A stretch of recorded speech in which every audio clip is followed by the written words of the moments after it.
హీరోగా తన కెరీర్ కి ఎండ్ కార్డ్ పడిందనే ఫీలింగ్ కి రాగానే విలన్ గా వచ్చిన అవకాశాలని పక్కాగా వాడేసుకుని ఫుల్ బిజీ అయిపోయాడు ఫ్యామిలీ హీరో జగపతి బాబు. ఏకంగా 17 సినిమాలకు సైన్ చేసేసి టాలీవుడ్ స్టార్ హీరోలు అడిగిన డేట్స్ లేవనే రేంజ్ కు చేరుకున్నాడు. పైగా ప్రతి సినిమాకి భారీ మొత్తాన్ని వసూలు చేసుకుంటున్నాడు. సీనియర్ హీరోలకు ఇప్పుడు జగపతి రోల్ మోడల్ అయిపోయాడని చెప్పొచ్చు. ఇప్పటికే అహం రాజశేఖర్ కూడా విలన్ రోల్ మొదలు పెట్టేశాడు. ఇప్పుడు మరో హీరో కూడా విలన్ టర్నింగ్ ఇచ్చేసుకుంటున్నట్లు సమాచారం. కెరీర్ ప్రారంభంలో నెగిటివ్ రోల్ చేసి తర్వాత హీరోగా మారిపోయాడు శ్రీకాంత్.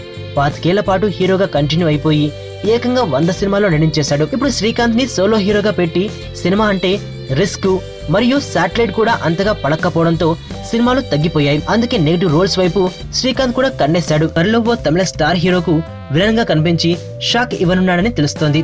హీరో క్యారెక్టర్లే చేయాలనే లిమిట్ శ్రీకాంత్ ఎప్పుడు పెట్టుకోలేదు. రీసెంట్ గా సరైనోడు చిత్రంలో బన్నీకి, గోవిందుడు అందరు వాళ్లే మూవీలో రామ్ చరణ్ కి బాబేలా కూడా కనిపించాడు. అయితే క్యారెక్టర్ రోల్స్ ఆఫర్స్ పెడుతుండడంతో విలన్ గా అయితే ఇంకా గ్రాండ్ గా ఉంటుందనే ఫీలింగ్ కి శ్రీకాంత్ వచ్చాడట. అది సంగతి. మరి ఫస్ట్ టైం చూస్తాను రా ఇలాంటి అమ్మాయిని.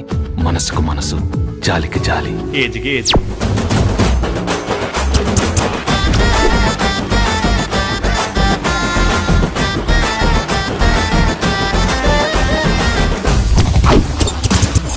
మదర్ తెరిసాయే మళ్ళీ పుట్టి పోలీస్ అయితే ఎలా ఉంటుందో అదే మా ఏసీపీ కృష్ణ. అయ్యో